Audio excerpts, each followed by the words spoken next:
I.S.U.P.K under Commandant General Yahanna presents the official itinerary for the 57th Annual Lord's Passover. Kickoff. Wednesday, April 1st, the Lamb Slaughter from 11 a.m. Followed by fun and games, basketball, 3-point shootout. Can you hit the target in the archery competition? Then let's gather together ourselves and eat some lamb. Later that night, the dopest podcasts, the Round Table of Truth, Cross the Line Radio, and Let a Hebrew Speak. All going down from 8 p.m. Thursday, April 2nd, the annual Kiddies Party. It's all going down at Slick City Action Park from 1 p.m. to 4 p.m. Followed by Scripture Breakdown class from 7 p.m. with 12 Shield General Mahayim. Friday, April 3rd from 8 p.m. the all-black party. You know how we get down. It's all going down at the BH Ranch, Houston, Texas. Saturday from 1 to 4 p.m. we will be hosting a brunch. Then the moment we've been waiting for all year, from 5 p.m. sharp, April 4th, the Lord's 57th Annual Passover. Followed by the Feast of Unleavened Bread. Sunday, April 5th from 7 p.m. The Passover and Feast of Unleavened Bread goes hand in hand, so don't miss it. Make your reservations, book your flights and hotels now. An entire week of activities for only $200. Go to ISUPK.com, pay your Passover fee now. Shalom.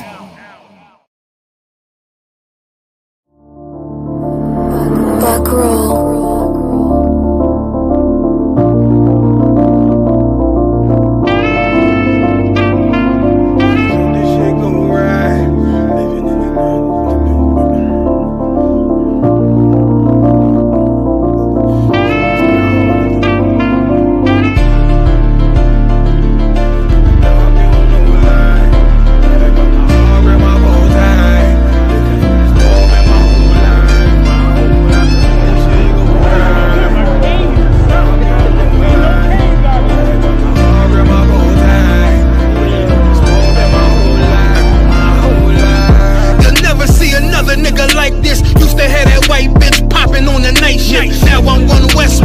Than the I.S.U.P.K on you rappers' necks, and it's feeling like some vice grips.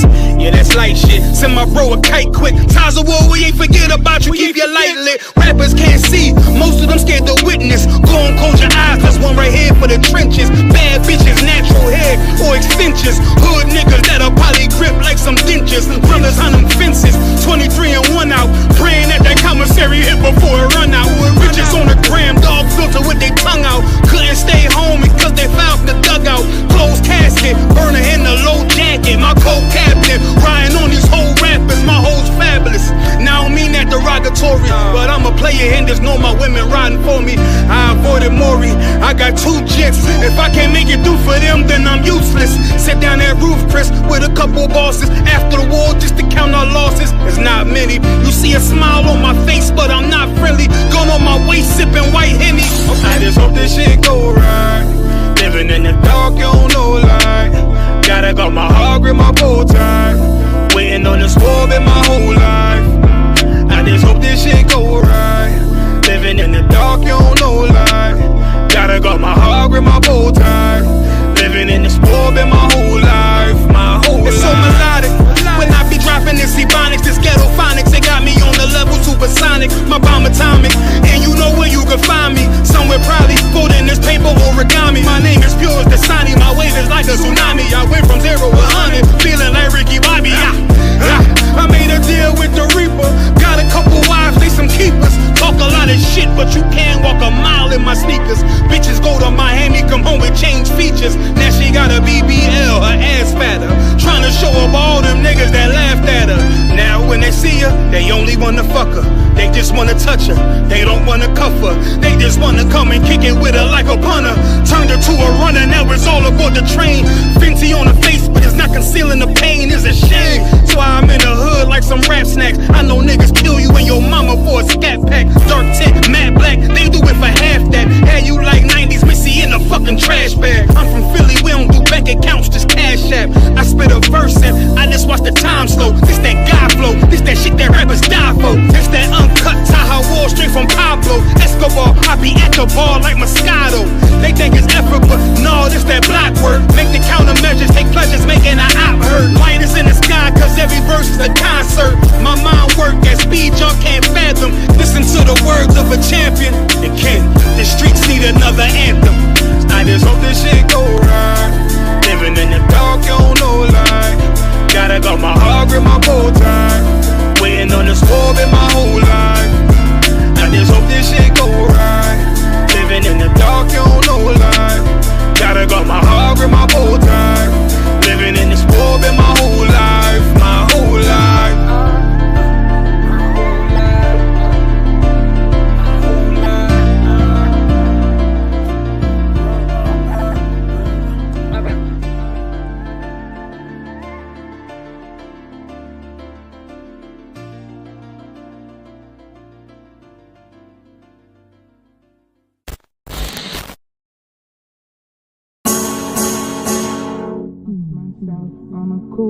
Damn night, gave myself in that misty light, was hypnotized by strange delight under a lilac tree. Spitting Hebrew, 3 and 1, combination, yeah. Well, how you want to talk folk like us after this? I.S.U.P.K and the Commandment, yeah. Priest inspiration, rock like out my house shine. I made wine for my heart, and it's true. That's the right taste. I finally got the recipe. Passed down the ages and sitting under the family tree. Put my heart and all my soul, stretched enough to feed. No wine, no oil, the nigga, I'm a priest. First I was lost. More song, tell my over the truth all along is the songs and wrongs that feed the dogs, bread, bait, on the plate of Jake, wishing to eat, fishing the got meat in the recipe. I made wine for my heart, and it's true, that's the recipe. Seen it there for me, Lord knows it's what's left of me. Was missing. I found myself in the kitchen, water whipping up a piece of chicken just to feed my ambition. Or is it me trying to fill my greed? Cause when it always had to have some green, learning what I made up every day. Wasted eating, regurgitate. I had to taste for something different, wishing I knew what it is. It had me on a mission, ducking state prison, watching opposition on an expedition straight to prison. For instance, full of cake was often 50 bands dashed in my apartment. But they get to talking like Nintendo popping in the extra cartridge. Women hawking, best promoters. When she told her, framework Golex, still void and couldn't feel that hole. Sex, money, weed, over and over. But hold up, wait, what's that aroma? Frozen, I'm gone and I'm getting warmer. Closer and closer, I came to the home of the truth. I'm smelling the salt through my garment. Older on blue house, I hopped out my garment. Look how my friends is falling. I've been anointed with all the button is working. Cutting blazing, breaking down and observing. All the catering in Israel. The season all in the soda, but plenty wine in the oil. You find it's more finer than the gold, and I found the recipe. I made wine for my heart, and it's true. That's the right taste. I finally got the recipe. Passed down the ages and sitting under the family tree. Put my heart and all my soul, stretched enough to feed. No wine, no oil, the nigga, I'm a priest. First I was lost, needed more songs. Tell my over the truth all along is the songs and wrongs that feed the dogs, bread, bait, on the plate of Jake, wishing to eat, fishing the got meat in the recipe. I made wine for my heart, and it's true, that's the recipe. Seen it there for me, Lord knows it's what's left of me. First let me tell you right, you see this can't get a slice. There's some ingredients to suffice. Should be nice even if the spice ain't precise. Like your old life is a sacrifice. two or more. In the name of Christ, like the night you had to cut corners just to afford to fill all your short orders. It makes a lot of zeal as you go. One the kind and switch out your own. It's hard to pull crust and bread, but you kept holding till the crust is cold and make it cold. Ain't no other wood. You can never have too much brotherhood. We was laying eggs that would go bananas, not trying to be in the bandanas. You gon' need at least the faith of a mustard seed. When you're stirring the pot up, the pressure gon' brew. Just know you ain't bit off more than you can chew. Only one Lord, faith and baptism, not a knowledge and wisdom. I'll keep you cool as a cucumber if you find yourself in a pickle. Get your bread and lots of oil, wine it all, bring it all to a boil. Not half-baked and lukewarm, and get spit right back in the bowl, cold. And after you forge it, go find a man that the Lord said for you and yours. And just remember that this ain't for it. You know about the recipe. I mean, why? For my heart.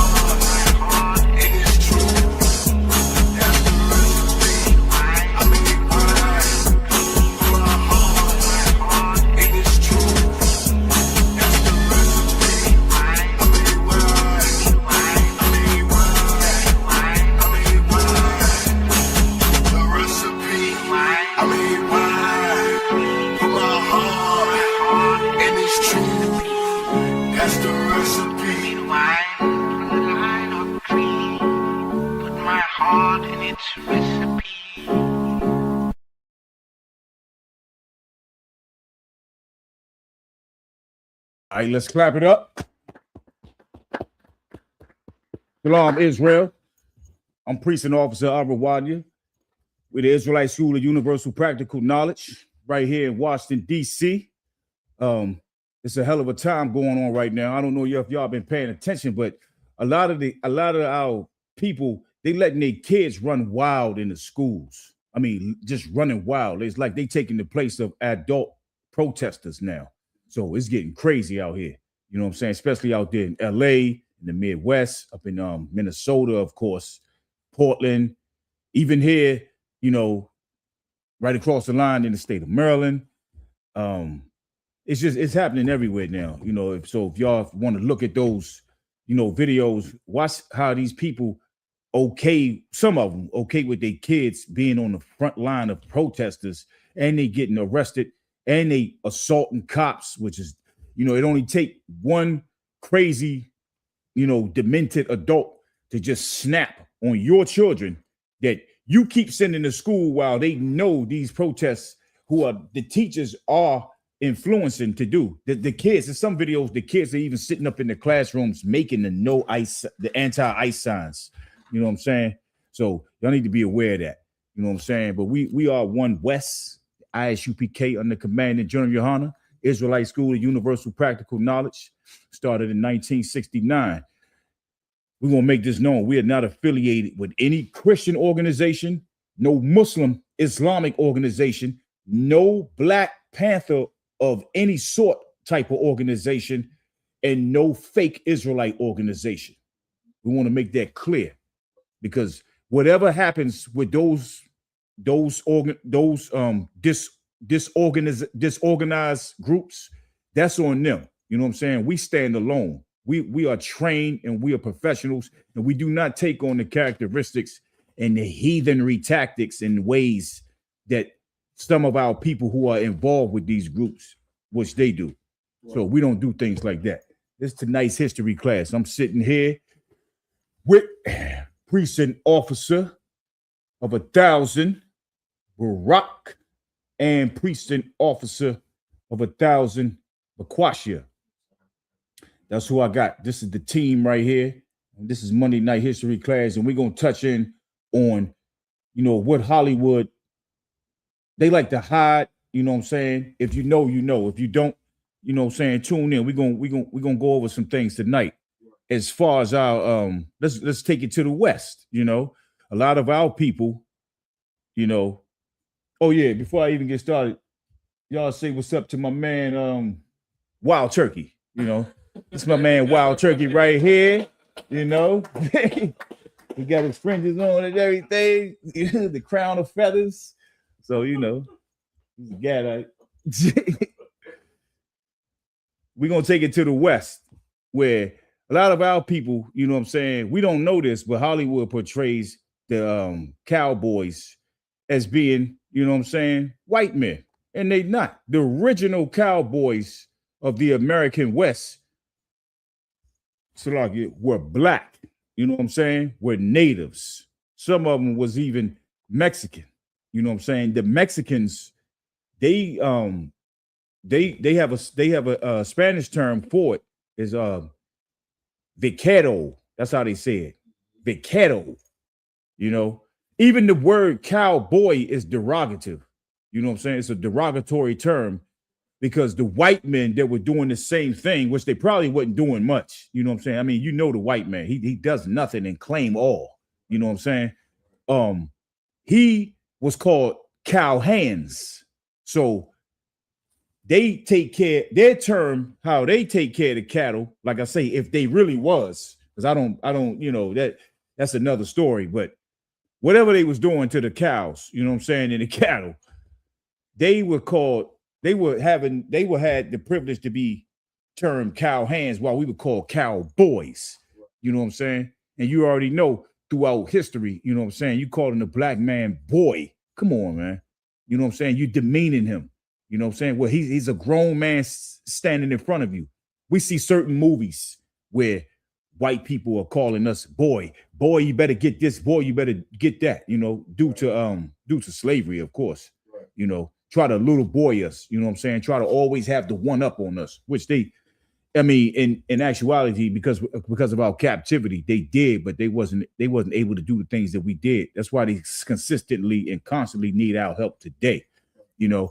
And another thing, you know, by us being the original cowboys, you know what I'm saying, per se, we can't have nothing to ourselves. You know what I'm saying? Right. Black and Hispanic, Native Indian men, we could never have nothing to ourselves. Never. Right. The devil, who is the white man, he always have to take it, claim it, and then, you know what I'm saying, market it. That's all he does.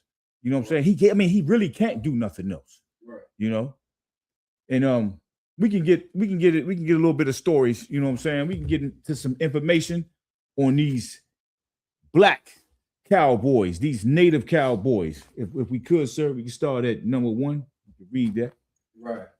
The cowboy western known for bulldog was Bill Pickett from 1870 to 1932. Now, Salakia, no, bulldogging. When you hear that term bulldogging, that means this brother right here, Pickett, it's like when you on the horse, you know what I'm saying, and you jump down on the cattle and you get the horns and you wrestle the joint. You know what I'm saying? You wrestle the cow and you turn the neck to get it to go down. You know what I'm saying? The whole animal is on the ground. And that turned into, you know what I'm saying, also, you know, where, you know, people used to ride the cat, you know, the horses and the bulls, turned into the rodeo. You know what I'm saying? This is the origin of the rodeo, basically, you know. So this brother right here, he was the, you know what I'm saying, the founder of that. Salaki.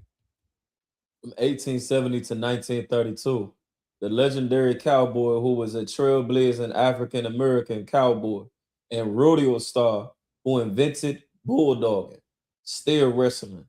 He developed a signature technique of leaping from his horse, grabbing cattle by the horns, and biting their lip to subdue them. Pickett Wow, see.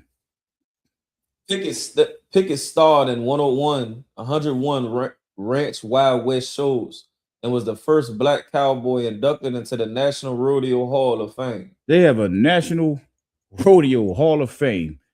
That's good that he got inducted in there because, you know, other than that, we probably would never even hear of his name unless it was, you know what I'm saying, you know, a black historian out there that actually cared about, you know what I'm saying, the brother, you know, at least they didn't erase this name. But the thing is, during Black History Month, why they only teach that? You know what I'm saying? They only teach you about the people that went through the civil rights movement, you know, even all the inventions that we created over here. You barely hear about that. They might make mention of it sometimes, but very little. You know what I'm saying? That's why you got us. That's why you got the UPK to inform you on a lot of things. Even if you can't, you know, if you can't understand what we're saying, then you can always play these videos back and you can go do, you know what I'm saying, your own research. Because it's not like we sit up here and lie for our health. No, not at all. We tell the truth and nothing but the truth, because this is the home of the truth right here. That's right. All right.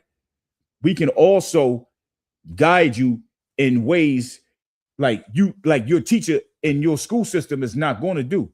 By all means, learn and get everything that you can from Esau's, you know what I'm saying, educational system. But also this school right here, this is an established school. We also teach the truth. You know what I'm saying? Right. And we teach history class just like we doing tonight. Salakia. Number 2. Yes, sir.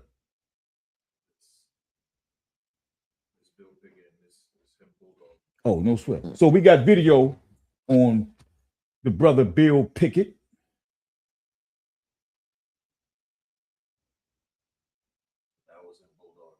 For those who seeing this now, at these times, a lot of sound wasn't available. So that might be why it's silent. You turn, okay, Salakia.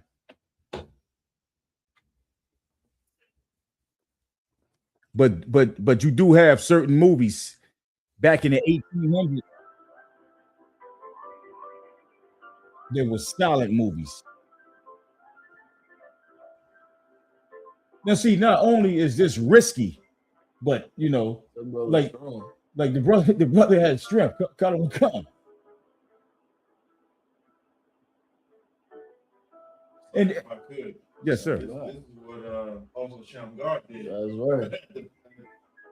2 Passovers ago. Right, Right. right. I heard about that. Went head to head with a bull.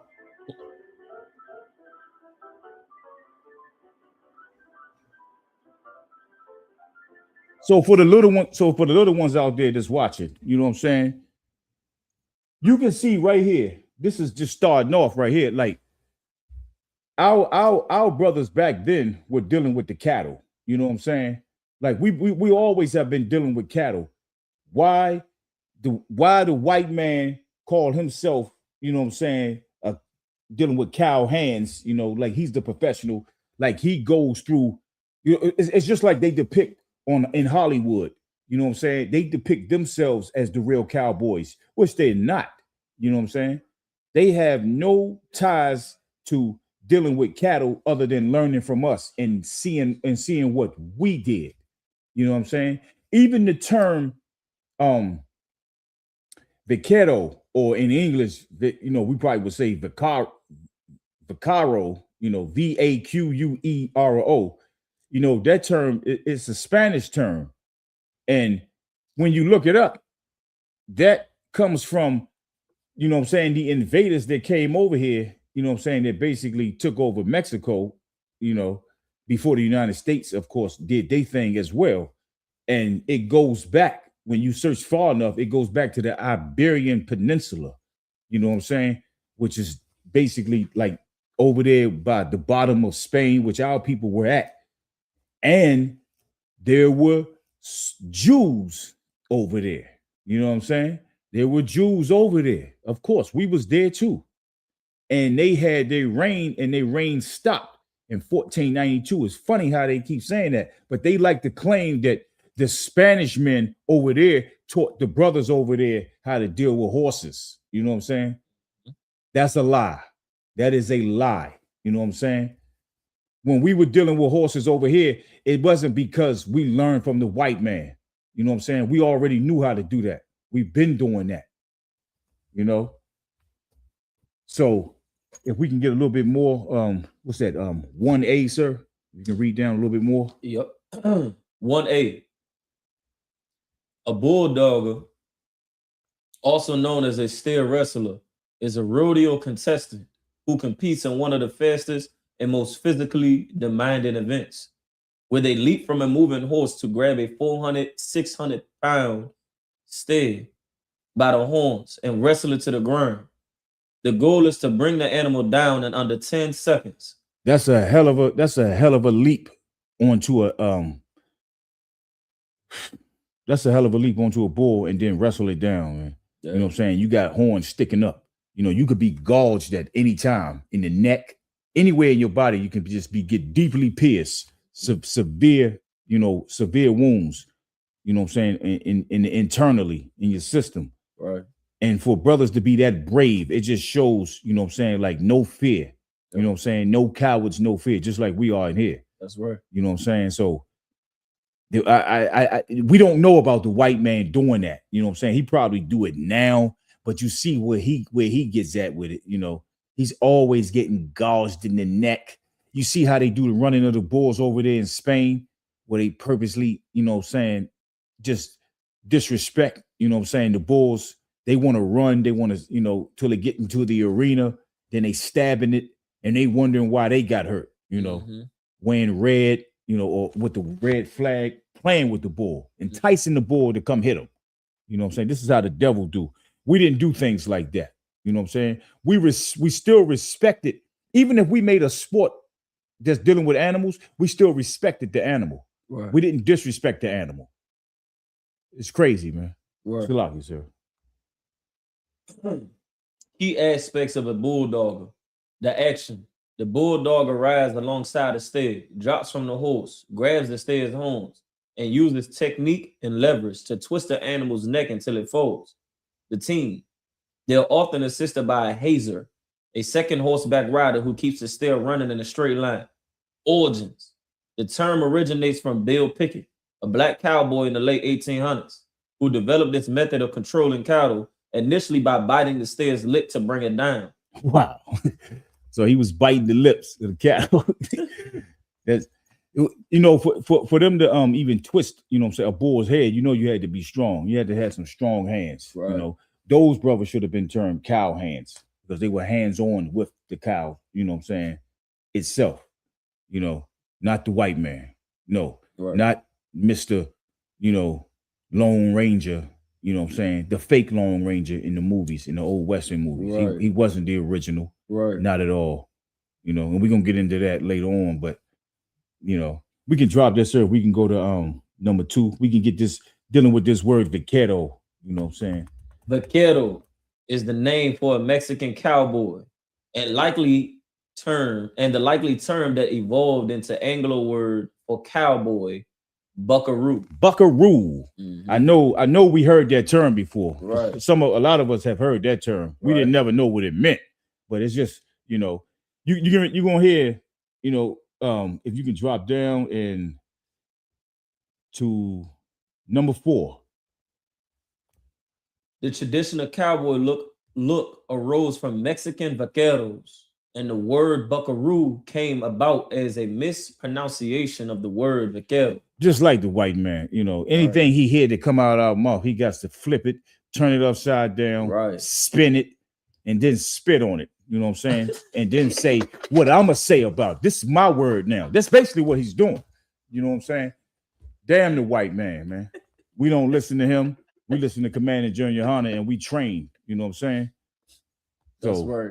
But if you ever heard the term buckaroo, this is where it comes from. It comes from mispronunciation out of devil's mouths that want to disrespect certain terms. Right. You know what I'm saying? Even though we've not, like Spanish is not an indigenous language out of our Central American brothers' mouths, you know what I'm saying? Pause.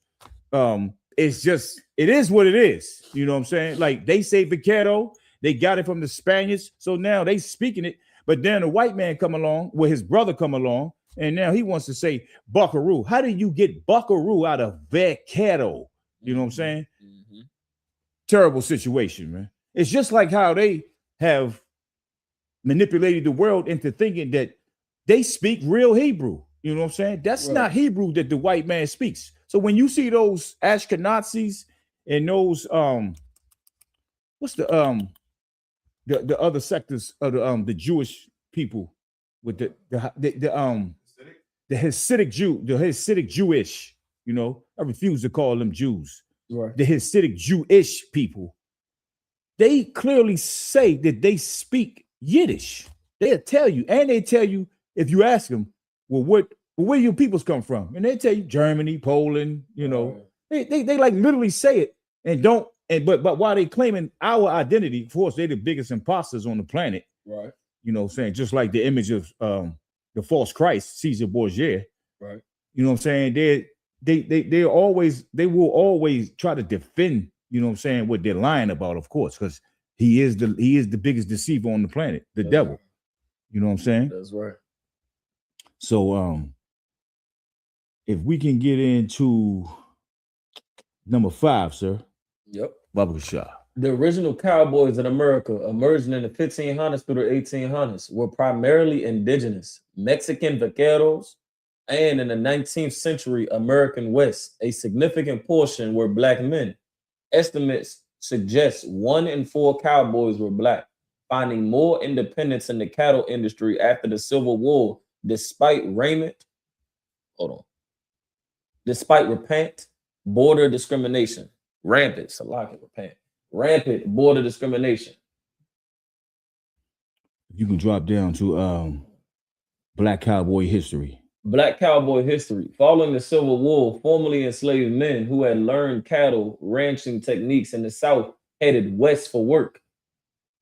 Significant numbers estimates of black cowboys in the late 19th century West range from 20% to 25%, with some evidence suggesting even higher numbers that were hidden in the census to avoid taxes. Right. So a lot of our brothers back then in the mid to late 1800s, they were, you know, a lot of them. Well, I'm gonna say some of them were early 1800s, and probably earlier than that, because the Cowboys been around for a long time. It ain't just what Hollywood, you know what I'm saying, depicts in their films. You know what I'm saying? They've been around for a long time. You don't just develop those techniques yesterday. Right. You know what I'm saying? We've been dealing with the cattle for over 1,000 years. You know what I'm saying? Even when we go back to where we was at. You know what I'm saying? Right. And if I could, sir, if I can get that scripture just briefly, you know, to touch on to prove, you know, we had it, you know, it's 1 Kings 4:26, sir. Yep.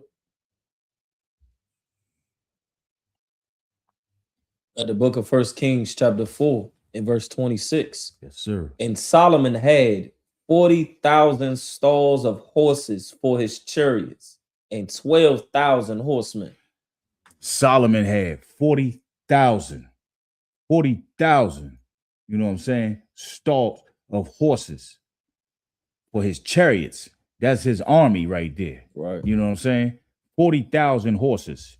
Now, don't be mistaken when we talk about the cattle, you know what I'm saying, and the horses. They both coincide with each other because we had that. Right. We were herdsmen. You know what I'm saying? We dealt with cattle. We dealt with horses. We dealt with anything that had to do with the animals on the land. You know what I'm saying? And, you know, we are known as the lost sheep.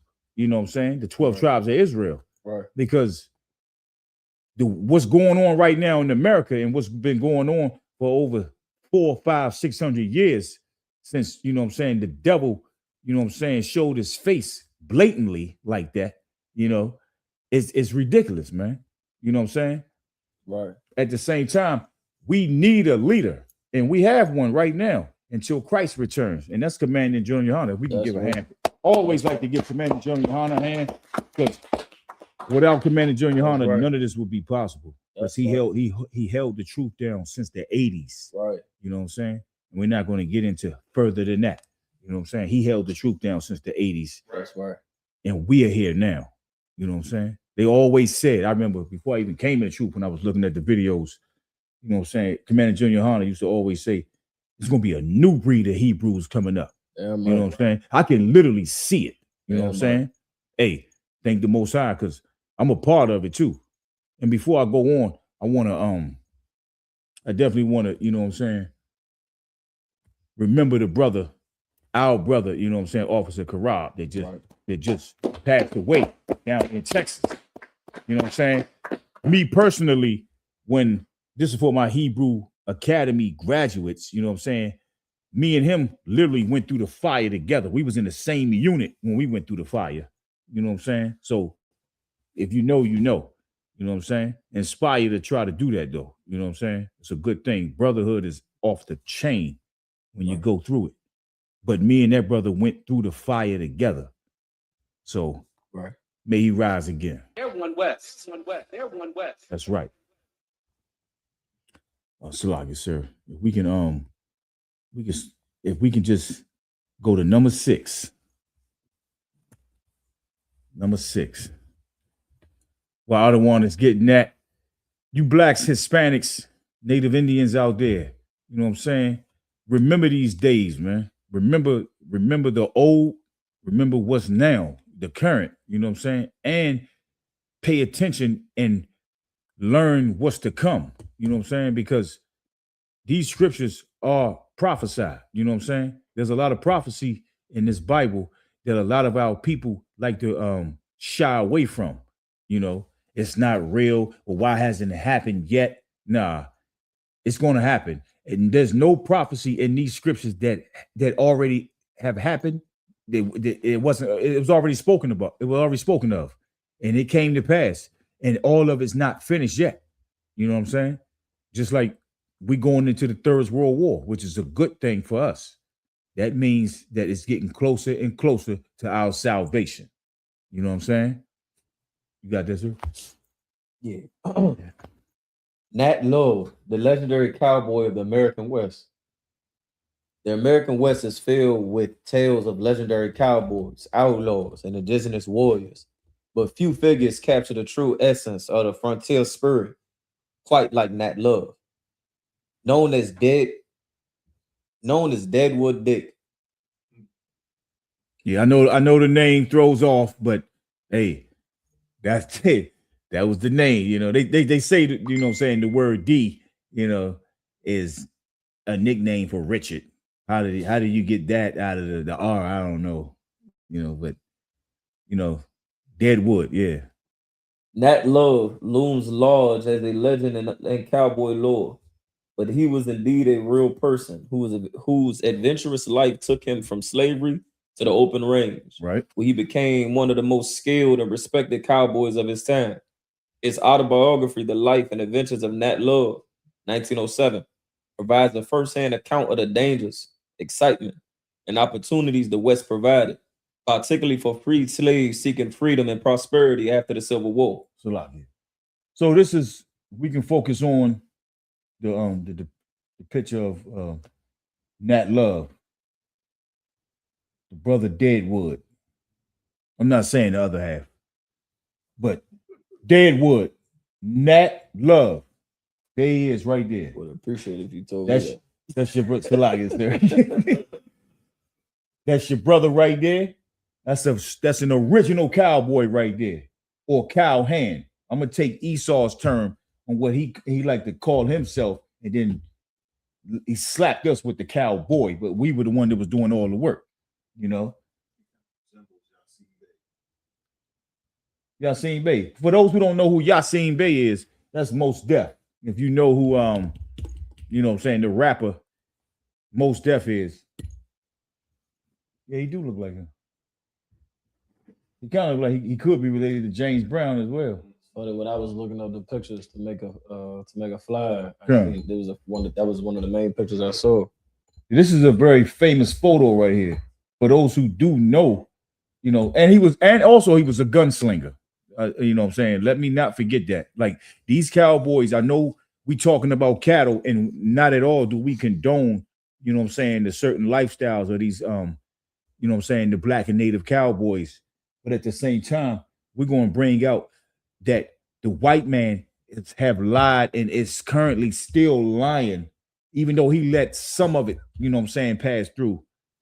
But he lied about who the cowboys were, man. When you watch those old Westerners, you know what I'm saying, the ones who did dress up as Native Americans when they were fighting Native Americans, those were not even Native Americans. You know what I'm saying? Those were white men as well. Now, I just want to make a point that when you was bringing out this, the topic is so for the class, as far as this the black and native, you know, cowboys, you know, within this captivity, one of the things that's, you know, really to be highlighted when we start to go into our history a little bit more, from finding out that we had our own banks, finding out that we had our own airport, finding out that we ran cattle and we had farms. Like without the I.S.U.P.K bringing out this truth and making it, you know, public for our brothers and sisters and our children to see, we wouldn't know that it's so much further past, you know, picking cotton and picking sugar cane and, you know, working on plantations and just being the worker man in the essence of, you know, having a boss. At one point in time, all of the things that we are trying to take back now, learning how to, you know, farm and do agriculture and, you know, how to breed animals and how to, you know, work with livestock and stuff of that nature. Like we had our roots, you know, really attached, you know, back to that thing. It kind of just brings back what do they want to call it? A piece of our brain that's been shut down. Right. It kind of, you know, Right. brings that part of us back to life that, you know, we, you know, had, you know, cities that we ran. We had, you know, legislation. We had things where, you know, we had more of a foot, you know, within our oppressors, within our captivity. We still had a foot, you know, of Black success, Black and Native success. Right. You know what I mean? The same thing with the Native American Indians. You don't let us bring it out, you'll just think that they was the savages. Right. You won't even see how we had things set up when these colonizers came over here, you know, and started taking over their land and making treaties and deeds. You'll mess around and not even know that we was, you know, full blown had a whole operation going on. Right. You know what I mean? A whole family structure, a whole family business. You know, we talk about generational wealth. We had that very much so rocking and rolling, you know, back in this time frame. Right. Let alone with just the livestock and being the original cowboys. Right. Yeah, I mean, but you'll mess around and not even know the truth of this history just by following after the white man and his educational system. And basically what Adawan is saying is we had government over here, you know what I'm saying, before the white man got here. Right. And we were a nation within a nation in captivity. You know what I'm saying? We were a nation within a nation as we were in captivity underneath the white man's foot. You know what I'm saying? Right. That's a dirty foot to be up under. I'm telling you. You know, like Epstein and all them, man. It's disgusting. Nasty work. Salaki, sir, if we can go down to number 7. Right. Baba Kashah. Buck Gang, the encyclopedia of Oklahoma history and culture. Click on that link. Okay, hold on. Buck Gang, B-U-C-K, Buck Gang. In July and August 1895, the Buck Gang terrorized citizens of the Creek Nation, Indian Territory. Gang members Rufus Buck, Lucky Davis, Sam Sampson, Naomi July, and Lewis Davis joined forces after working individually as horse thieves and whiskey peddlers. All members were of American Indian or African American descent. There you go, right there. You know what I'm saying? These are cowboys right here. They eventually turned into criminals, you know what I'm saying, as reports got it. But at the same time, when Hollywood depict, you know what I'm saying, people like this, they would depict them as their own, you know what I'm saying, as just pale Edomites, you know what I'm saying? Mm-hmm. The Buck Gang with niggas and savages. That's who it was. Right. You know what I'm saying? Right. North American Indian men and American black men, Judites, you know what I'm saying? From the tribe of Judah. That's who the Buck Gang consisted of. Right. We have Gad and Judah have always been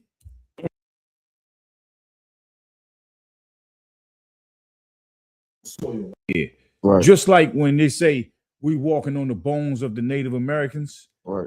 You best believe right beside it is Judite. You know what I'm saying?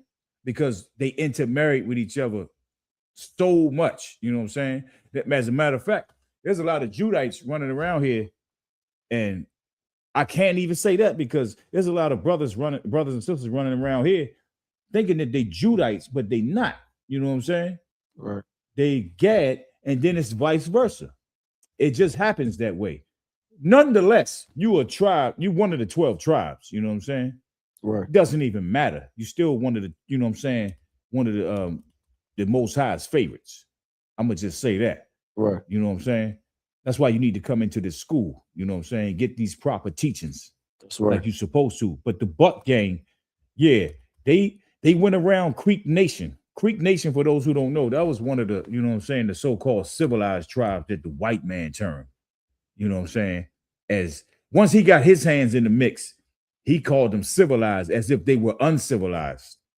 You know what I'm saying? Like he got over here. It's funny how a real savage, an unclean savage as well, he can come over here and look at people living their life and be like, okay, because the accounts is they came over here. These are very peaceable people. You know what I'm saying? And then you just and for that you kill them, you unalive them, right. And then took a lot of them back to Europe. You know what I'm saying? Some of them died on the way back. But you took them to Europe and said, this is good business. You know what I'm saying? The ones that did make it. Right. But then you over here and you renaming tribes. You know what I'm saying? First of all, we didn't even speak English. You know what I'm saying? You got people on the internet today running around saying that we invented English. You know what I'm saying? We were speaking English here in the United States, with the United Snakes of America. You know what I'm saying? Right. Before the white man got here. You know what I'm saying? That is a lie, man. We was not speaking English before the white man got here. Right. If that was so, then why he bring a Hebrew interpreter? You know what I'm saying? A man that can actually speak Hebrew to connect and, you know what I'm saying, understand what the brothers and sisters are saying over here. Right. Because he was a brother himself. It wasn't just one of those. No, it was a brother. We know, remember, we coming out of Spain, 1492, when Christopher Columbus made his way. Yeah, we fell over there. You know what I'm saying? When they rose back to power. But at the same time, you still had us over there. We're still over there right to this day. Right. Our people are still there. You know what I'm saying? But the bulk of Israel is here in the Americas, North, Central, South, and the Caribbean islands. Right. You know what I'm saying? So they depict people like being in the Buck gang. You know what I'm saying? I'm just touching on that briefly because it's just too long of a history to go through. But the Buck gang were, you know what I'm saying, they were a group of brothers who got tired, you know what I'm saying, of the white man. A lot of these brothers were born into slavery. You know what I'm saying? A lot of the natives, they were born into captivity and they were sent off into the boarding schools. If you know about the native boarding schools, it was just all hell in there. Right. You know what I'm saying? They were sexually violated. They had their hair was, you know what I'm saying, cut off. Right. They took see my man Wild Turkey right here. See what he got on? All this was absent. You basically just strip him down, pause that, take all of his royal garments off, you know what I'm saying, his fringes, and just put a suit on him. Cut all his hair off and put a suit on him. Have him looking like, you know what I'm saying, with the D and B coming from his neck. You know what I'm saying? You know what that is, you know, D and B. I'm not going to say that because it would be inappropriate, you know what I'm saying? But that's basically, you know, a tie represents a phallus. You know what I'm saying? A tie represents that. That's exactly what it is. Hold on, what? The collar and then the tie, you know what I'm saying? That, you know, hanging down. That represents the man genitalia, you know. I never knew that. Yeah. I mean, some brothers got to wear it, you know, it's because of their slave. You know? Well, I said when you put the tie to it, that's when it becomes offensive. You know what I'm saying? But at the same time, you know, hey, we in captivity. You know, we have to do a lot of things, but you don't have to go to the Leviticus route as well. You know. Speaking of Leviticus, yes, sir. Professional Salazar wanted to give a shout out. Who was that? The last one. What's his name? Oh, Professional Salazar. Okay. Yeah. I bet you do shout. Yeah. You know what? We already know. We're not gonna go into more of that, but you know, y'all shout a lot. Y'all shout a lot in that room that y'all congregate in. Mm-hmm. You know, that slithery room that y'all congregate in. I know it's slimy in there. You know what I'm saying? But at the same time, we got work to do because professional, liquidator right here, is off the chain, man. But if we could, sir.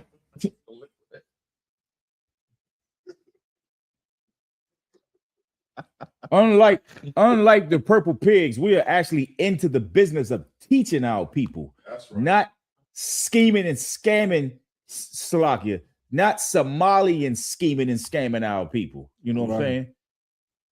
We don't go to Africa and be like, well, who can we perform in front of? You know what I'm saying? Mm. No, we don't do things like that. Right. He said you're scared of them. Yeah, no sweat.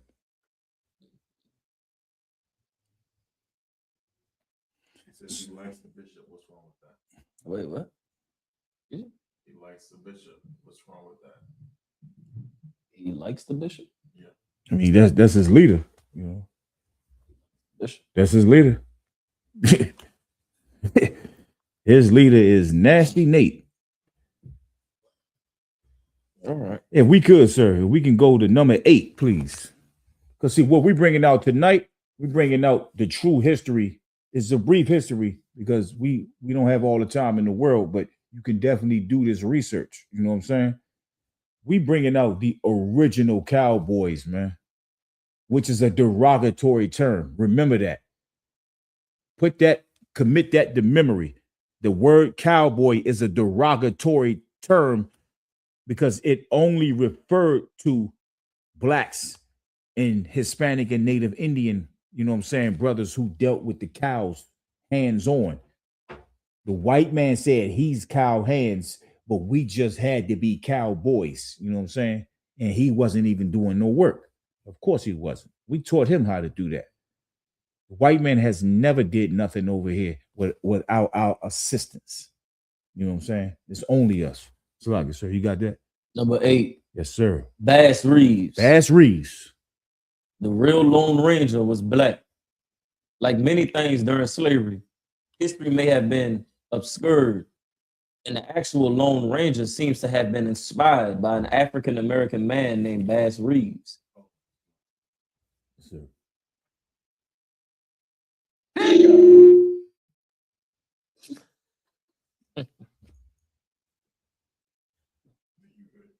Reeves had been born a slave, but escaped west during the Civil War, where he had lived in what was then known as Indian Territory.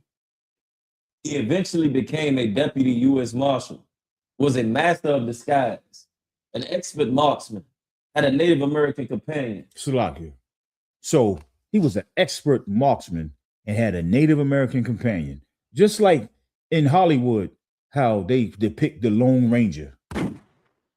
Boom. You know what I'm saying? We do that to the fake depiction of the Lone Ranger. You know what I'm saying? The Lone Ranger, the white version, was just straight trash, man. You know what I'm saying? Right. I forgot the heathen name, you know what I'm saying? But at the same time, he wasn't the real Lone Ranger. We have the accounts right here, you know what I'm saying, of the real Lone Ranger. Right. Bass Reeves. You know what I'm saying? That's an old name too. Mm-hmm. It's an old Judite name right there. Bass Reeves. Mm-hmm. You know, just back in the 18. Man, I wish we just had a time machine, just go back and see some of these brothers. Absolutely. You know what I'm saying? The Absolutely. 1800s. They was just smoking, gun blazing. Mm-hmm. You know what I'm saying? This is the brother right here. How do you get this devil from this brother right here? How do you do that? Because you're a liar. That's what you are. You are a straight up liar. They put his mustache on his ass. He put his mustache on his eyes. Yeah. Wow. Look like This brother right here. I mean, look at him. If you could blow it up, sir, please. Just let them get a good look at Bass Reeves. That's the real Lone Ranger right there. So, like I said, if you can read on. Sure. And rode a silver horse. Historians say there was a short period of time where he rode a white horse as well. His story was not unique, however. In the 19th century, the Wild West drew enslaved blacks with the hope of freedom and wages. When the Civil War ended, freedmen came west with the hope of a better life, where the demand for skilled labor was high. So Salakia, so this is a reoccurring thing right here where a lot of our brothers, you know what I'm saying, mainly a lot of them was born east of the Mississippi River, okay? And they was escaping slavery because they got fed up of the captivity and the harsh conditions. You know, like you gotta take in mind, like think about these brothers just running away. They leaving their families, you know what I'm saying? They leaving families just to go to the West, you know what I'm saying? And learn a new trade, a new skill. They dealing with, first of all, before I even say that, like here, we didn't even have to go west of the Mississippi River. And take in mind, east of the Mississippi River, for a lot of the Gadites out here, we were known as the Eastern Woodland Indians. Anything that was east of the Mississippi River, you were known, you know what I'm saying, geographically in a totality, the Eastern Woodland, you know what I'm saying, natives, because there's more greenery, you know what I'm saying? It's more greenery east of the Mississippi River. Right. And you come up the East Coast, going to the south, you know what I'm saying? Sliding all the way over to Louisiana from, I'll say, hell, Massachusetts, New York, all the way down to Louisiana, all the states on the East Coast, 13 colonies, which used to be, you know what I'm saying, 13 colonies. Our people were dealing with cows and horses, you know what I'm saying? I know my great-grandfather, you know, we still got land in VA. He had a farm, you know what I'm saying, which my pops grew up on. Right. They always had cattle. They always had horses, you know what I'm saying, and all the other animals as well. And the foods. We you know, I used to say to my pops, like, pops, you know, if we were segregated, you know what I'm saying, how didn't we buy amongst each other? Because there's a lot of our older people from, you know what I'm saying, the older generation, they'd tell us, if you mention things like this, basically separation is what I'm speaking on. Like, how were we buying from the white man or doing anything with him when we were segregated? We only dealt amongst each other. You know, they was like, wait, where are you getting this information from? Well, what do you mean, where am I getting this from? You the one that lived through it. Why are you asking me? Right. You know what I'm saying? Right. You lived back then in the 50s and the 60s before y'all integrated completely, you know? So we were still amongst each other. So our people have been dealing with cattle, you know what I'm saying? We just read earlier what Solomon had, you know what I'm saying? Wow. I mean, we can get another scripture right quick. Oh, yeah. What is that? Fiery furnace finished. Fiery furnace, man. You always in the chat, man. You always in the chat. Shalom, sir. Can I get a breakdown of Luke 16, 19 through 25? Save your questions right now with that. If you can save that, please save that for either tomorrow's class or Wednesday. All right.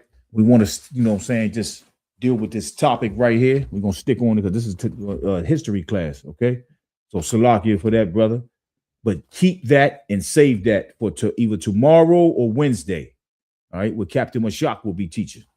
And Officer Kazak Ahmad tomorrow will be teaching, Lord willing. All right. But if you do have a question, you know what I'm saying, on these black cowboys, you know what I'm saying, native cowboys, definitely drop it in the chat. And we can get to it as, you know, as it see fit. So like I said, we can keep reading on. Sure. These African Americans made up at least a quarter of the legendary Cowboys. In fact, it is believed that the term cowboy originated as a derogatory term used to describe black cowhands. Reeves became famous among criminals for his skills and relentless pursuit. Although shot at many times, he remained untouched by a single bullet. And because of this, he was called the Indomitable Marshal. So tough, he could spit on a brick and bust it. That's right. That's what I can do. Me and Wild Turkey right here. Me and Wild Turkey, right? Spitting on bricks and breaking them. That's right. That's how tough he was, man. You know what I'm saying? But no, I mean, you know, that's just, you know, because the brother, he was solid back then. So we come up from a long line of warriors, man. You know what I'm saying? Right. This is not new. You see the warriors in the UPK today.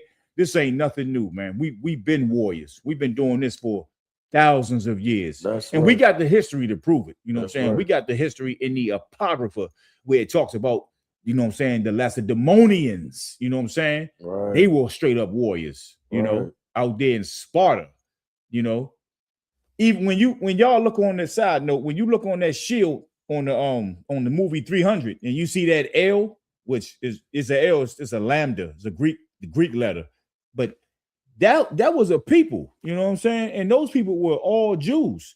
And it talks about it in the first Maccabees, you know what I'm saying? Like we gonna bring that history out too very soon, you know what I'm saying? Of the Lacedaemonians, man, straight up warriors. You know what I'm saying? It might even scare some of y'all because you're looking at those naked, you know what I'm saying, Spartans, you know what I'm saying, in 300. I think they all died too, you know what I'm saying? Because a lot of them did. I know they had a part 2 to it with, you know, it wasn't as good as the first one, but hey, that was a good movie, you know what I'm saying? I love this, you know what I'm saying? I love to see that type of warfare, you know what I'm saying? Especially see my enemies just go down, you know? Right. But once again, with this information we bringing out tonight, as far as, you know what I'm saying, these black cowboys and what they eventually started doing as far as criminal acts, we do not condone any of that because that is what gets you put under the jail and sometimes unalived. So do not go out there, you know what I'm saying, and commit crimes. I know how hard it is for brothers out here. You know what I'm saying? I know you're a warrior, but at the same time, don't pick up a gun or any weapon, go out here, you know what I'm saying, and rob somebody. Don't do that. You know what I'm saying? For the little ones that's watching, for the children out here, do not hit your classmates, your family members, and do not commit crimes. We don't condone that. That's not what you should be doing. You should come into the school of the I.S.U.P.K and learn how to, you know what I'm saying, wave those things off and go the other way. You know what I'm saying? Or by all means, defend yourself, but do not start fights. You know what I'm saying? Right. It's like it, sir. A newspaper of his times reported, place a warrant for arrest in his hands and no circumstance can cause him to deviate. The Oklahoma City Weekly Times Journal reported, Reeves was never known to show the slightest excitement under any circumstance. He does not know what fear is. That's right. So, and neither do we. You know what I'm saying? We don't know what fear is. We fear nothing but the Most High. You know what I'm saying? Like, you're not gonna those people back then, those brothers back then, they wasn't scared, man. Like they did what they had to do. Sometimes it involved, you know what I'm saying, sinning, you know what I'm saying, which we should not do, you know. And but it's just showing you that these cowboys back then, they were just as brave as the men in the UPK are today. Right. You know what I'm saying? A lot of those brothers back then, they are back here in the earth. You know what I'm saying? They are here. They are here right now with us, you know, and they have no fear. You know what I'm saying? Like, just like the brother out in the UK, Shamgard, you know what I'm saying? Like, hey, no fear right there. Right. You know what I'm saying? And most people, you know, when they see him, you know, you're not going to want to go up against him anyway. You know what I'm saying? Right. So that is what that is, you know. I pray you understand. It's like, exactly. I pray you understand. We could keep going, sir. Another newspaper reported Reeves had brought in 3,000 living felons and 20 dead. He corrected the record, saying that during his storied career, he had killed or unalived 14 men in self-defense. Another newspaper reported Reeves had brought in 3,000 living felons and 20 dead. Excuse me. 20 dead. Yeah. Saying that during his storied career, he had killed 14 men in self-defense. Now, imagine this brother right here, you know what I'm saying? The Lone Ranger, the original Lone Ranger, you know, his skill in to go out and to just capture people. You know what I'm saying? Imagine if he was to use that for his people. You know what I'm saying? We go out here and we capturing heathens that's committing crimes against our people. You know what I'm saying? If we had our own system. But see, don't even worry about that, because as long as we putting in this work, which we have to do the work before Christ get back here, you know what I'm saying? we're gonna have our kingdom. We're gonna the kingdom is never gonna go away. It's gonna be here on earth. You know what I'm saying? It's not that like the kingdom of heaven is not a place after death. I pray you understand. Right. It's not some place after death. It says it right there in the prayer. You know what I'm saying? The Lord's Prayer. So when we have, because the reason why I'm saying this is because we're going to become hunters of men. You know what I'm saying? Salaki, if I can get that scripture right quick, sir. What's this? The hunters of men.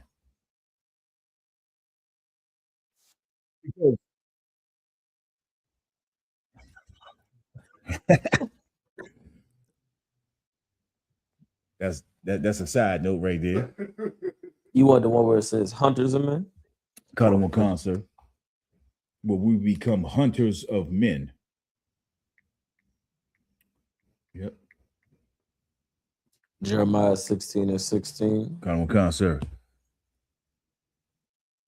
Because see, the thing before I don't want to get the scripture, the reason why I'm bringing this out is because the Lone Ranger right here, the original Lone Ranger, he went out, it gave the numbers of how many people that he was catching, you know what I'm saying? And of course, he had to defend himself. They said he had 20 bodies underneath his belt. He said he had 14, and it was all due to self-defense. Of course, the devil is going to lie, you know what I'm saying?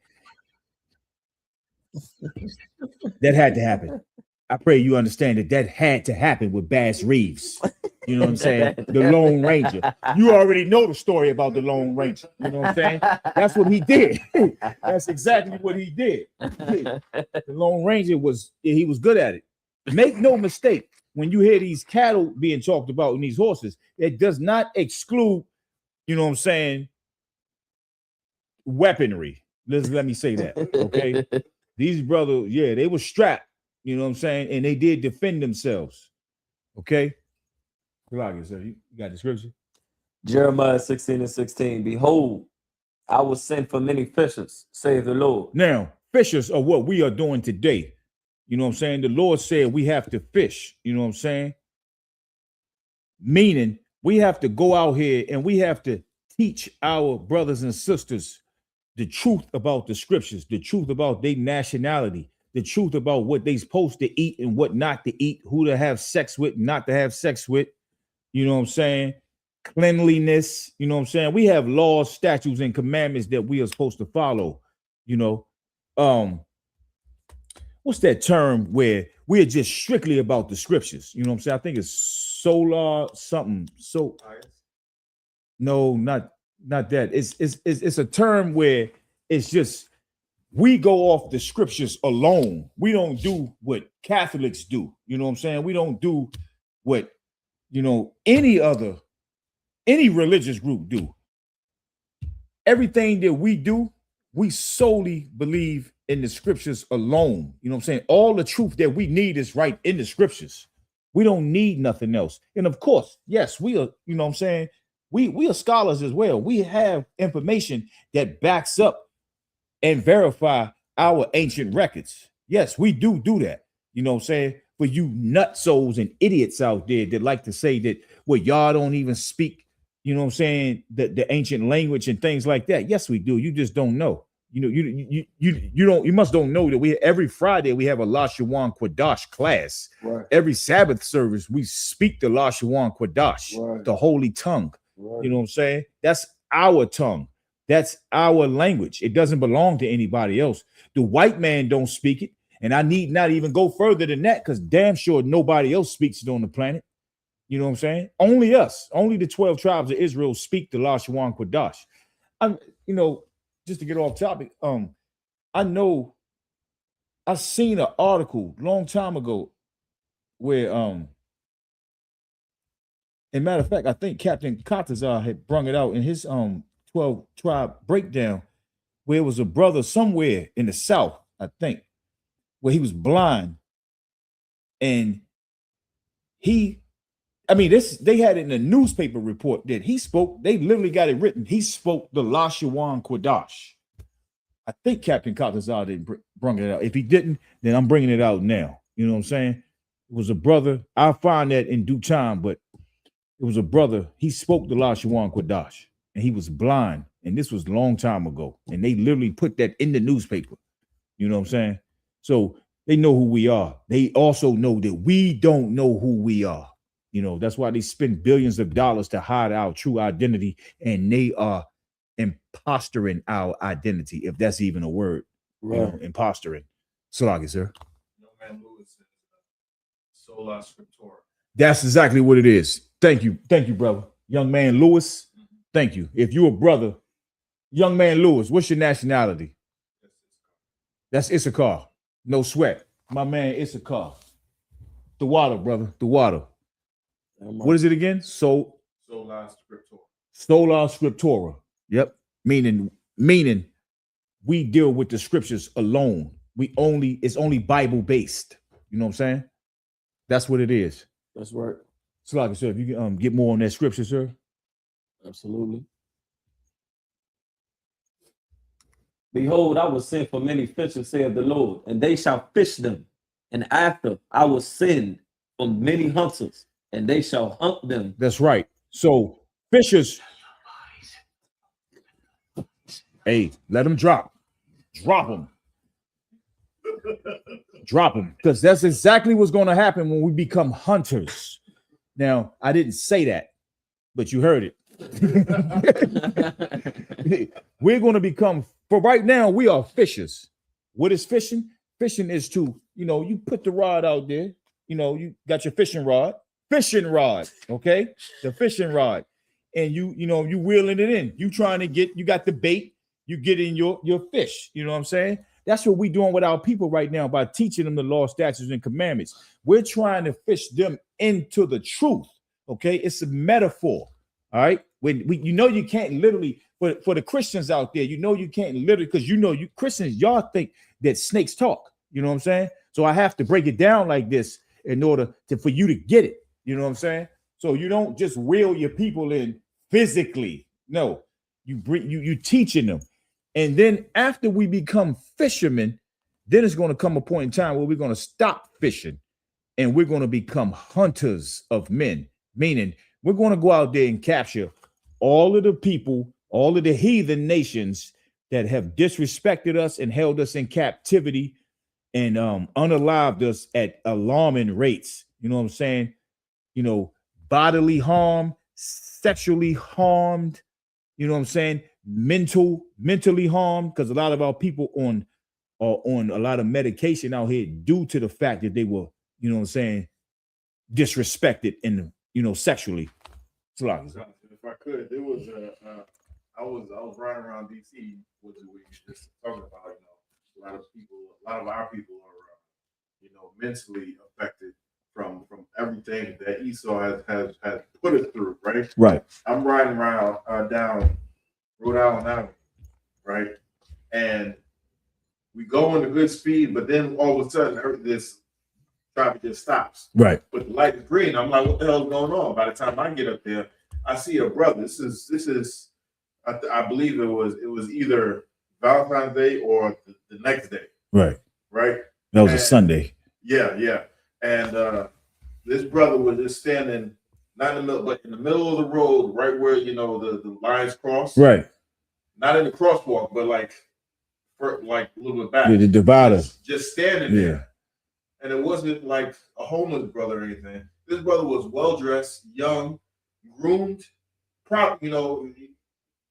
He looked like he was about something, but he was just standing in the middle of the street, just like he was out of there. Yeah, his mind was gone, right.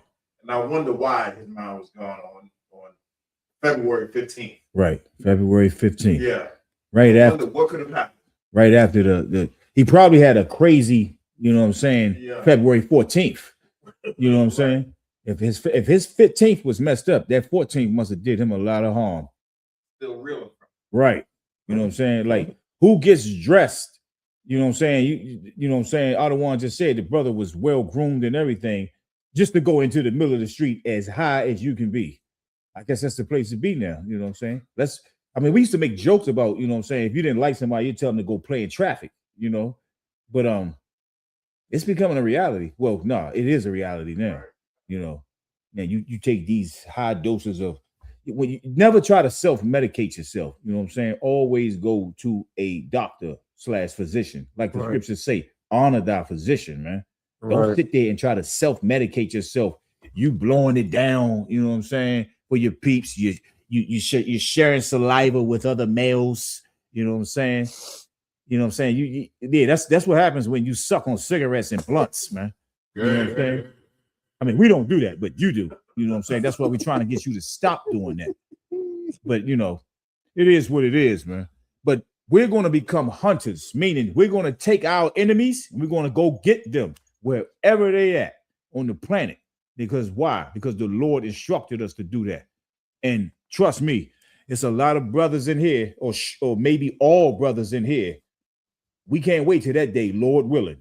You know what I'm saying? That is the big day of payback right there. Right now, you ain't supposed to put your hands on no heathen. You know what I'm saying? The scriptures say, I'm paraphrasing, do not abhor an Edomite, do not abhor an Egyptian. You know what I'm saying? Don't touch them, man. Don't touch them. Don't worry about them. You know what I'm saying? You ain't got to worry about that. The Lord gonna deal with them. It's nothing that we can do to make them, you know what I'm saying, pay for what they did more than what the Lord is going to do to them. You know what I'm saying? Right. So we're fishers now, but best believe we're gonna be hunters. And you heathens out there, you're not gonna like that day. Trust me. You're not gonna like that day. Can we get just briefly number 10, sir?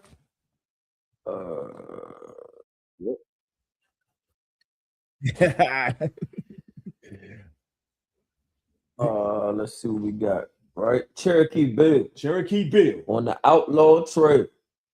Site bulletin. Probably the most famous outlaw that was hanged on the Fort Smith gallows was Crawford Goldsby. Alice Cherokee Bill. He was born on February 8th, 1876 at Fort Concho, Texas, the son of George Goldsby, a Buffalo soldier of Mexican, white, and Sioux descent, and a woman named Ellen Beck, half black, 1/4 Cherokee and 1/4 white. When George Goldsby abandoned his pregnant wife and son 2 years later, Ellen returned to Fort Gibson, Oklahoma, and sent Crawford to Indian schools. Salaki, sir. You can stop right there. Okay. Salaki, can you go to the collage of pictures was that? Can we go up to that number 2, the second one right there? Yeah. Yep. So in other reports, they say his father, you know what I'm saying, was straight up a brother. You know what I'm saying? Some of them say white, all it's just like that's his mother right there. If we can blow it up, sir. That's his mother right there. So his mother, you know what I'm saying, she's a Gadite as well. You know what I'm saying? And they lie a lot about, you know, our brothers and sisters. They like to lie a lot about who they were just so they can become that $5 pretendian, you know what I'm saying, and own the casinos. No real Gadite brother owns a casino, man. And if he does, his name is just, you know, he don't own that for real. Trust me, because why are they on the resis? You know what I'm saying? I mean, completely destroyed. The resis are the worst place to live at on this land. You know what I'm saying? If you don't know that, you know it now. You know what I'm saying? Everywhere in captivity we are the worst place to live, man. Let me just say that. You know, there's no one greater than the other. Whether you down there in the favelas down in Brazil, whether you in the barrios, the ghettos, you know what I'm saying, or the resis, hey, still in hell, man. But we coming up out of here. We definitely gonna come up out of here. And that's Buffalo Bill right there, man. Buffalo Bill, he will be today somebody that will be so wild. You know what I'm saying? I mean, he had his reasons, though. Buffalo Bill was sent to those boarding schools, those Native American boarding schools where he was abused. That's why he had to get up out of there. He got up out of there, you know what I'm saying, fighting. Salaki, sir. Oh, Salaki. I had to, Salaki. Cherokee Bill. Salaki. Cherokee Bill.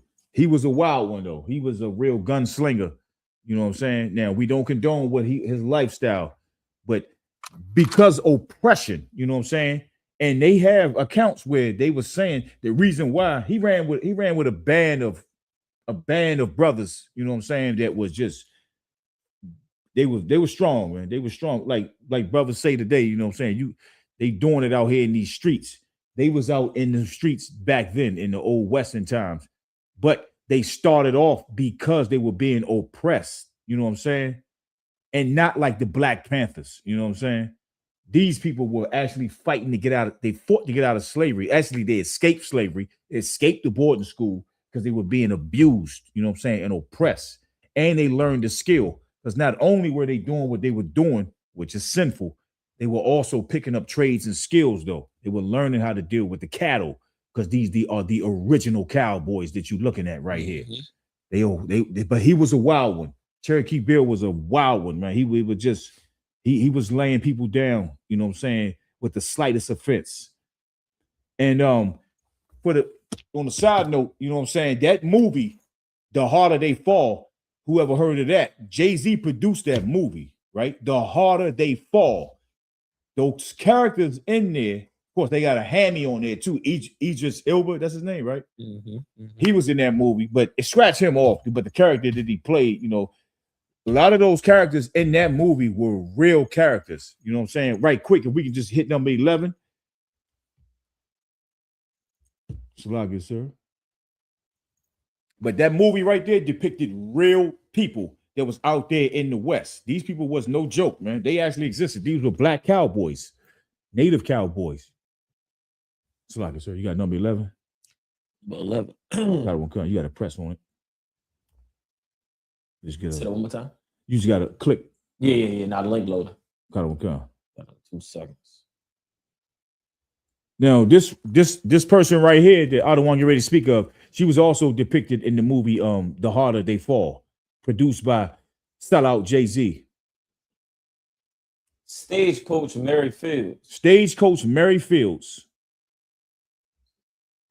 Standing 6 foot tall and powerful. Can we get the old pictures of us? That's the depiction of her in the movie. We're gonna get the original picture of her. Standing 6 foot tall and powerful. Many bandits learned to stay clear of Stagecoach Murray in the American Old West. Stagecoach Mary Fields carried a gun, smoked, drank, and had a wicked temper. Mary was the first African-American woman to carry mail on a star route for the United States Post Office Department. Okay, right quick. The star route was dealing with it was a complicated route. You know what I'm saying? It was a route that all postal, you know what I'm saying, workers did not do. So she went on that route. You know, a lot of it was equipped. A lot of it was dealing with a dangerous mail route. You know what I'm saying? Because the people that the mail was going to, those people were, you know, basically targeted. You know what I'm saying? She wasn't scared. Now, we don't condone our women to go out and do nothing that Stagecoach Mary did. You know what I'm saying? She took it upon herself to do what she did, but we don't condone for our sisters to do that. You know what I'm saying? Just like we don't tell our sisters purposely to become police officers and go into Esau's military. But if you're already there, you can get counsel on how to, you know what I'm saying, work yourself through that and eventually come up out of there. Right. Salaki, sir. Mary Fields was born into slavery in either 1832 or 1833. Her exact birthday is unknown. Mary's birthplace and other details about her early childhood are also unknown. What is known is that she worked for the Warner family in West Virginia in the years leading up to the Civil War. Mary was emancipated in 1863 or shortly after the Civil War. She then moved from West Virginia and went up the Mississippi River, where she worked on steamboats. Mary ended up in Ohio, specifically Toledo. There, Mary began working at Jerusalem Convent of the Sacred Heart. There's a debate over how and why Mary ended up working at the convent. Yet, what is known is that Mary's gruff style was not something that fit into the serene calm that was the convent. Okay. So like I said, you don't have to go on. So we basically, I just wanted to touch on her right quick, just to show you, you know, some of those characters that was on the movie. They were real characters. The Harder They Fall. And you know, we came up on the time right now. So just to note, you know what I'm saying, for those who remember the Buffalo Soldiers as well, the Buffalo Soldiers were definitely they should have been considered cowboys as well. They were the original park rangers. You know what I'm saying? They took care of fires. They guarded, they protected. Some of them even went over to the Philippines to fight. They even used them as soldiers. You know what I'm saying? So the Buffalo Soldiers, they end up, because of Esau, they end up fighting against, you know what I'm saying, their Gadite brothers, because some of them were Gadites as well. But at the same time, the Buffalo Soldiers are the original park rangers. And if you know anything about Smokey the Bear, if you look at Smokey the Bear, who, for those who are old enough, you know Smokey the Bear, you know, always preventing forest fires. If you look at Smokey the Bear hat, the hat that he wears, that was truly and solely inspired by the Buffalo Soldiers, because those were the hats that they wore. You know what I'm saying? Yes. Smokey the Bear, Buffalo Soldier. Entwine the two. The hat that Smokey the Bear got on is the hats that the Buffalo Soldiers wore. You know what I'm saying? Stylish, salt of the earth. You know what I'm saying? Straight up. Even through war times, we still looking good and presentable. You know what I'm saying? This is us, man. This is Israel. Hey, look, you can't defeat us, man, because we got the Lord on our side. And for all the professional purple people, you know what I'm saying? Hey, do your thing, man. Do your own thing. You'd never be able to, you know what I'm saying, stop what we going on right here. This is a machine, you know what I'm saying, under command of General Yahanna. Look, I got Officer Pequasha with me. I got Officer Barack with me. Right. Officer 500 Arawaya. This is Monday night history class, man. And I'm gonna say shalom. Pass the class over to Officer Barack. All right, security announcements. We are the I.S.U.P.K out of 1 West 125th Street out of Harlem, New York, under Commander General Yahanna. New rules for brothers and sisters. When a new brother or sister comes into the school, they are off limits for 6 months. They're to be saluted only. They're here to share themselves of the word. After 6 months, if a brother or sister has an interest in a particular person, he or she must get permission from the head to speak to a brother or sister. There's another 6 months in which the brother or sister will court each other. After the 6 month period, the brother or sister will get permission from the head to marry. Tithes, which is a commandment. You can find this in the book of Numbers, chapter 18, verse 21, and the book of Malachi, chapter 3, verse 8 through 10, means 10th in Hebrew and is pronounced ma'ashera. 10% of every penny of any increase the Lord gives you, you give to the treasury department or teacher. Priest fund, free will offer for priests, not mandatory, whatever amount you would like to give. The upcoming Holy Convocation, we got Purim, the 14th day and the 15th day of the 12th month. That'll be Monday, March 2nd, and Tuesday, March 3rd of this year. You can find this in the book of Esther, chapter 9, verse 20 through 31. Of course, you want to stay on the lookout with the camp leader over your zone as to how that function is going to be kept. If you want to donate, all of those things, if you want to contribute, you just want to get in contact with your camp leader over your zone on the I.S.U.P.K website, right? Of course, we got the Passover that's coming up April 4th of 2026 going down in Houston, Texas. Going down Houston, Texas from the week from April 1st, that entire week, April 1st through like the 7th. We got all events going on that week. Of course, from the age group of 17 and above, the price is $200 per person from the age 17 and above. You know, it's going to cover you to get in all of the UPK events that we got going on. You want to go ahead and get your reservation together for the hotels. The Passover address has been put out there, right? So you want to go and get your transportation in order. Don't let your funds be a reason that you feel like you can't make it. Transportation be a reason for you feel like you can't make it. Link up with your brothers and sisters, car up, bus up, whatever the case may be, them trains, all of that. If you just need a little bit of guidance, just get in contact with your camp leader. You know, we're going to make sure that you get squared away and have a comfortable ride getting up to this year's Passover, the Lord's 57th annual Passover. Once again, Houston, Texas, April 4th. You understand? And also the Feast of Unleavened Bread, which follows right after the Passover the following day. All right. As well, Commander General Yahanna is going to be going live tonight, 9 p.m. Eastern Standard Time. You can check out his channel, The Real General Yahanna, on the YouTube. The Real Jenny Yahanna. Make sure you comment. Make sure you share the stream. Subscribe if you haven't already subscribed. Anything you want to add on that, or was it? Be strong, Israel. Be strong, man. Fight your demons. Show up at that Passover. You are instructed to. SHALAM. Remind Akim and Akwati to check on social media such as ISUPK.com, Facebook, Twitter, YouTube, and so on for ISUPK events and materials. If a brother wants to be a troop in the school, you should start wearing all black, which includes black boots, black shirt, black pants, black cape, and a scarf. And with that, I say Amajim, which means to stand. Men of Israel, we're going to give one courtesy salute to the teacher. Men of Israel, Madim Shabbat, Majim, Barak, Yahweh, Shem Yahweh, Shabbat, Barakatah. Yahweh, Shem Yahweh, Shabbat, Barakatah. Yazim Matah. The class is yours.